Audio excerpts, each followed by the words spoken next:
O nosso ar-condicionado morre, a rede elétrica falha. De repente, 35 graus Celsius parecem uma tortura lenta, mas as pessoas medievais riam-se das ondas de calor sem um único watt de eletricidade. Estas não são pitorescas notas de rodapé históricas, nem conjecturas primitivas. São sistemas de refrigeração testados em batalha que mantiveram as pessoas vivas durante séculos de verões abrasadores. Sistemas tão eficazes que os engenheiros modernos se esforçam por redescobrir o que os camponeses davam como certo. À medida que os apagões se tornam a nova normalidade e as faturas de energia esmagam os orçamentos familiares, estes truques de refrigeração medievais esquecidos não são apenas interessantes, estão a tornar-se um conhecimento de sobrevivência essencial que o seu termostato inteligente não pode substituir. Uma verdade fria e absoluta: a sua casa moderna é uma armadilha de calor projetada por idiotas. Os castelos medievais eram aparelhos de ar-condicionado naturais, construídos por gênios. Essas enormes paredes de pedra não serviam apenas para manter os invasores afastados. Eram sofisticados sistemas de regulação de temperatura. 6 pés de calcário não ficam ali parados. Absorvem ativamente o calor durante o dia e libertam-no lentamente durante a noite. Os seus painéis de gesso não podem competir com a física. Os construtores medievais não precisavam de diplomas de engenharia para dominar a massa térmica. Eles observaram, adaptaram-se, criaram edifícios que mantinham temperaturas confortáveis enquanto você está a um corte de energia de sofrer uma insolação. A seleção de pedras não foi aleatória. O calcário e o arenito não estavam apenas disponíveis, eram baterias térmicas com bolsas de ar microscópicas que criavam um isolamento natural.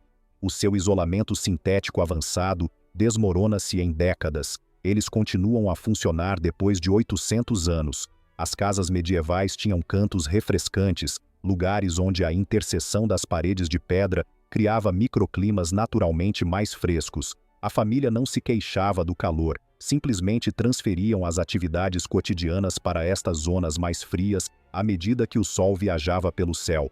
Adaptação em vez de desespero. Abandonamos este conhecimento por uma construção barata e rápida. Hoje em dia, os arquitetos verdes cobram taxas premium por descobrir princípios que os pedreiros medievais consideravam conhecimentos básicos. A arrogância do progresso significa, muitas vezes, esquecer o que já funcionava perfeitamente.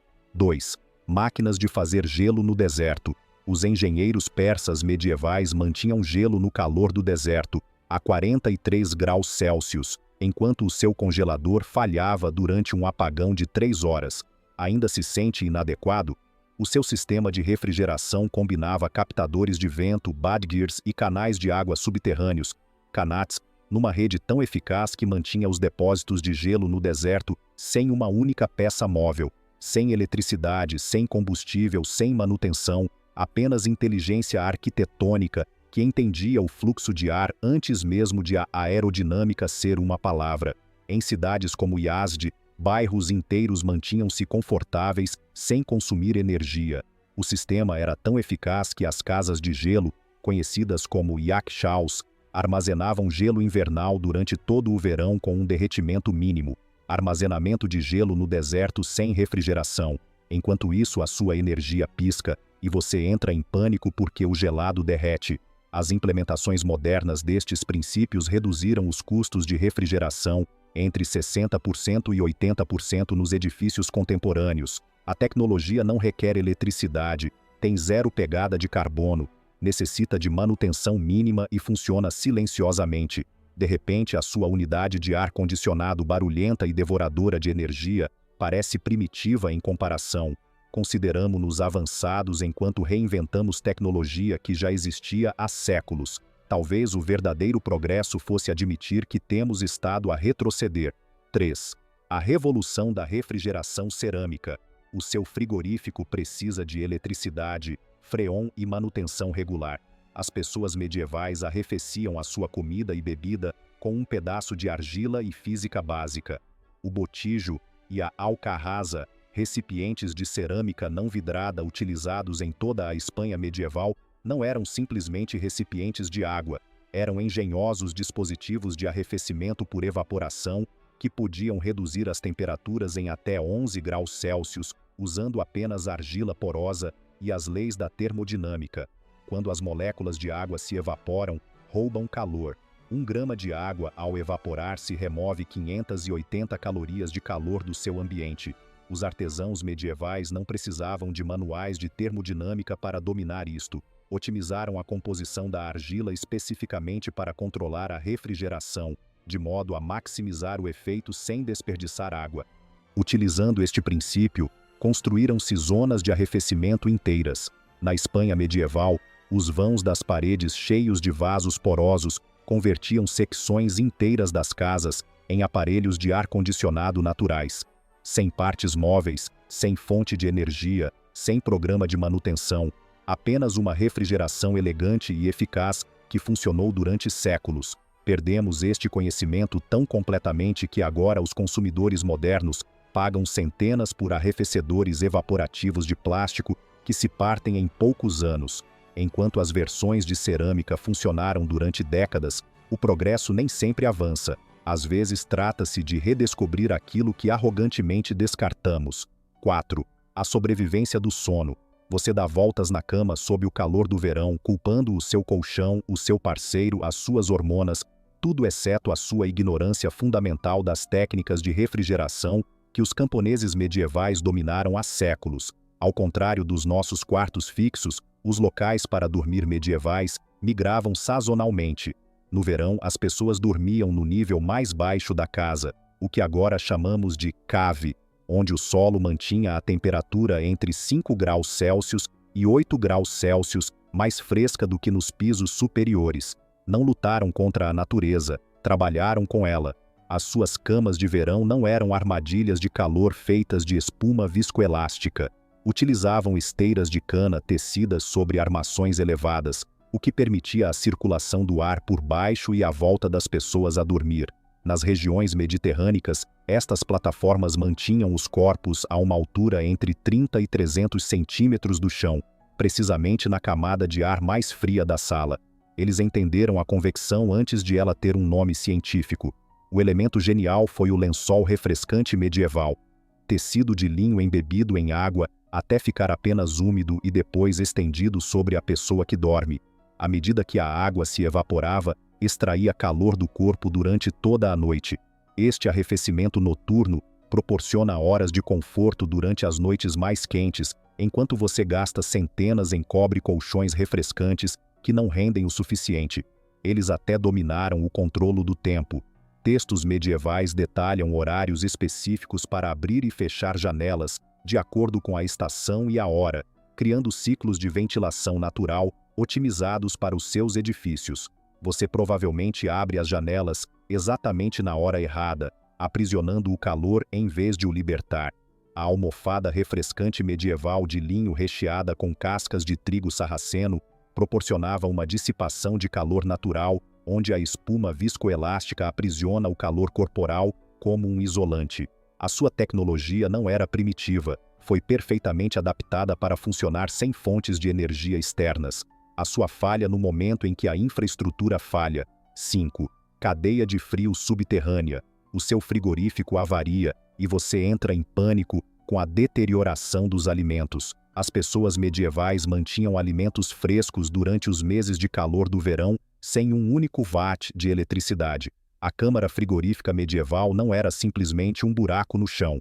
Era um sistema de armazenamento de alimentos cuidadosamente projetado que mantinha temperaturas entre 7 graus Celsius e 13 graus Celsius durante todo o ano, suficientemente fresco para manter os alimentos frescos durante semanas, ou mesmo meses, durante os verões mais quentes. Estas câmaras apresentam uma construção de parede dupla, com canais de ventilação que criam uma circulação de ar contínua. O ar de entrada passava por condutas estreitas e muitas vezes fluía sobre fontes de água que o pré-arrefeciam através da evaporação. Não estavam apenas a armazenar alimentos, estavam a criar microclimas. As versões mais sofisticadas incorporavam poços frios, poços verticais sob a câmara principal que aprisionam o ar mais frio, que desce naturalmente. Os alimentos que requerem as temperaturas mais baixas eram introduzidos nestes poços através de sistemas de cordas e roldanas. Zonas frigoríficas medievais, sem compressores nem refrigerante. Estes não eram apenas para a elite. A evidência arqueológica mostra que mesmo as modestas casas medievais incorporaram versões desta tecnologia. Manter a comida fresca não era um luxo, era um conhecimento de sobrevivência transmitido de geração em geração. A estabilidade da temperatura era notável. Os registros do mosteiro mostram que a temperatura interior apenas variava cerca de 4 graus Celsius entre o inverno e o verão, embora no exterior pudesse oscilar mais de 33 graus Celsius. O seu frigorífico moderno não consegue manter esta estabilidade durante as flutuações de energia. Talvez o progresso nem sempre seja o que pensamos. 6. Sistemas de refrigeração internos. A bebida desportiva foi inventada por monges medievais. Simplesmente não precisavam da garrafa de plástico nem da campanha de marketing. A base era o oximel, água com mel e vinagre em proporções precisas. Isto não era apenas água aromatizada, era uma solução calibrada que acelerava os mecanismos naturais de arrefecimento do corpo através da vasodilatação, alargando os vasos sanguíneos perto da pele para eliminar o calor mais rápido. A bebida eletrolítica moderna mal está a acompanhar a ciência medieval. As versões mediterrânicas incorporavam menta, erva cidreira e alecrim, não apenas pelo sabor, mas pelos seus efeitos documentados sobre a termogênese e a eficiência da transpiração. As versões do norte da Europa continham flor de sabugueiro e linho, que, segundo confirmam investigações modernas, contêm compostos que melhoram a função capilar. Não estavam a adivinhar, estavam a aplicar o conhecimento geracional. O Sekanjabin da Pérsia medieval adicionava pepinos e sais minerais específicos, criando um sistema precoce de reposição de eletrólitos. Os trabalhadores do campo consumiam-nos preventivamente, compreendendo que uma hidratação ótima requeria mais do que apenas água.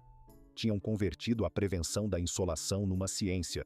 Embora os trabalhadores da construção moderna ainda caiam por exaustão pelo calor, estas não eram simples bebidas. Eram sistemas de refrigeração em forma líquida. Os hospitais medievais prescreviam quantidades e tempos específicos durante as ondas de calor, com diferentes fórmulas para diferentes profissões de acordo com os níveis de exposição. A sua medicina primitiva compreendeu a hidratação personalizada séculos antes de se tornar uma tendência de bem-estar. Estudos modernos confirmaram que o Sekanjabin e as preparações tradicionais reduzem a temperatura corporal central com maior eficácia do que a água fria sozinha, exatamente como afirmavam os textos medievais séculos antes de existirem termômetros. Talvez devêssemos dedicar menos tempo a inventar novas soluções e mais tempo a recordar o que já funcionou. 7. Controlo climático pessoal.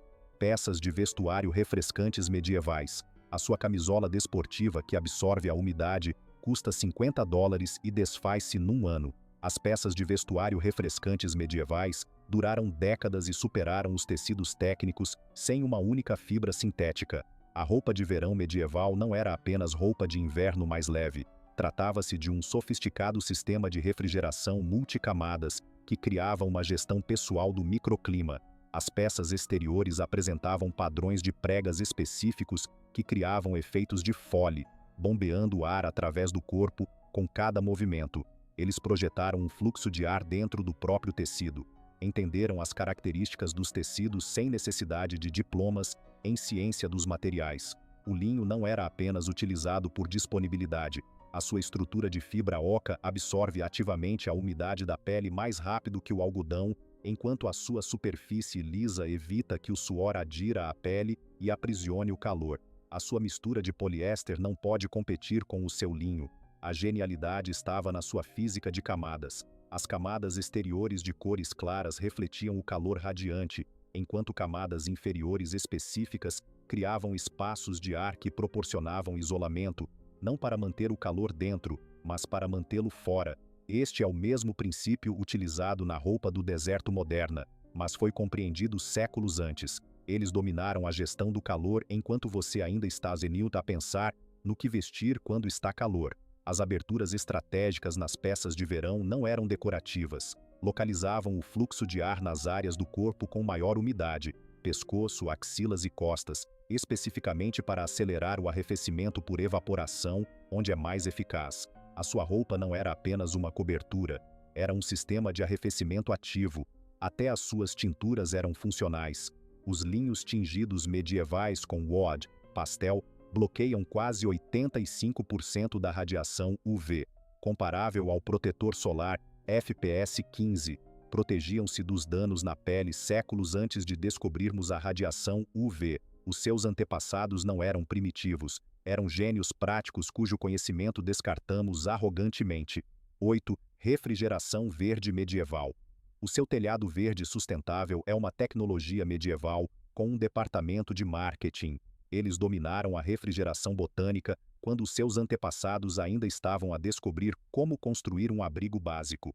Os pátios mediterrâneos medievais não eram espaços de jardim decorativos, eram sofisticados motores de refrigeração alimentados por uma localização estratégica das plantas. As trepadeiras nas paredes viradas a sul não serviam apenas para a aparência, atuam como sombra viva e podem reduzir a temperatura da superfície em até 16 graus Celsius. A película de proteção solar moderna não pode competir com a engenharia da natureza. A seleção de plantas não foi um ato de jardinagem ao acaso. Cada espécie foi escolhida por uma taxa de transpiração específica, que é a quantidade de água que libertam através das suas folhas. Uma videira madura pode transpirar até 19 litros de água diariamente, criando o seu próprio microclima através do arrefecimento por evaporação. Não cultivavam apenas alimentos, também cultivavam aparelhos de ar-condicionado. Os jardins do mosteiro apresentavam corredores de arrefecimento estratégicos, caminhos onde o ar era canalizado naturalmente entre os edifícios, melhorados pela localização específica de árvores que aceleravam o fluxo de ar e, ao mesmo tempo, o arrefeciam através da evaporação das folhas. Eles projetaram padrões de vento séculos antes de existir a dinâmica de fluidos computacional. Os sistemas mais sofisticados utilizavam videiras e árvores de folha caduca que proporcionavam sombra máxima durante o verão, mas permitiam um ganho solar crucial durante os meses de inverno. Isto não foi acidental. Textos agrícolas medievais assinalam especificamente quais as espécies que perdem as folhas primeiro e quais as que as retêm por mais tempo. Estavam a programar respostas de arrefecimento sazonais enquanto você luta com o seu termostato programável. Até a seleção de frutas tinha fins refrescantes. As variedades com alto teor de água foram colocadas contra paredes viradas a sul, criando painéis de arrefecimento vivos que absorviam a radiação solar e a convertiam em alimento, em vez de calor interior. Os seus conceitos de design solar passivo estão simplesmente a redescobrir o que eles já sabiam. Eliminamos estes sistemas de refrigeração vivos para conseguir linhas visuais mais limpas e uma manutenção fácil, e depois gastamos milhares de milhões a desenvolver substitutos mecânicos que consomem energia em vez de produzir alimentos. Talvez o progresso signifique, por vezes, recordar aquilo que abandonamos tolamente. 9. Controlo climático cronológico medieval. Você luta contra os ciclos de aquecimento e arrefecimento da natureza. As pessoas medievais sincronizavam-se com eles e mal suavam. Os horários diários medievais não eram arbitrários, eram sofisticadas estratégias de arrefecimento cronológico alinhadas com as flutuações naturais da temperatura. Os turnos de trabalho ao amanhecer não tinham de ser uma questão de devoção religiosa. Aproveitavam as horas de trabalho mais frescas enquanto você ainda está a adiar o alarme durante a parte mais confortável dos dias de verão. O dia bifásico medieval não era uma jornada de preguiça, era inteligência climática. Paravam durante as horas de pico de calor, não por falta de disciplina, mas por compreensão prática das curvas de produtividade humana sob estresse térmico. O seu dia de trabalho gira em torno do calor, enquanto o seu decorre diretamente através dele. A produtividade cai a pique enquanto o ar-condicionado se esforça por compensar. Os programas de cozinha seguiam uma lógica térmica rigorosa. O trabalho de cozer e do lar era realizado durante as horas antes do amanhecer, permitindo terminar a preparação dos alimentos antes de o calor se acumular. Os fornos comunitários funcionavam segundo horários precisos. Um único fogo que servia várias famílias, minimizando a introdução de calor nos espaços habitacionais. A preparação do jantar transforma a sua cozinha moderna numa sauna exatamente quando as temperaturas exteriores atingem o seu pico. Até os padrões de sono foram otimizados em função do calor. O primeiro e segundo sono medieval não era insônia primitiva, foi uma estratégia de arrefecimento. As pessoas dormiam cedo à tarde, acordavam durante as horas mais frescas da meia-noite para atividades sociais e depois voltavam a dormir até ao amanhecer. Este padrão bifásico maximiza o descanso durante as horas mais frescas enquanto você se revira nos lençóis ensopados de suor durante a noite. Os dias de mercado e as reuniões comunitárias não eram agendados ao acaso. Rotavam segundo padrões sazonais, movendo-se mais cedo no verão e mais tarde no inverno. As atividades públicas mudavam de local de acordo com a estação, transferindo-se para locais junto aos rios ou praças sombreadas durante os meses de verão.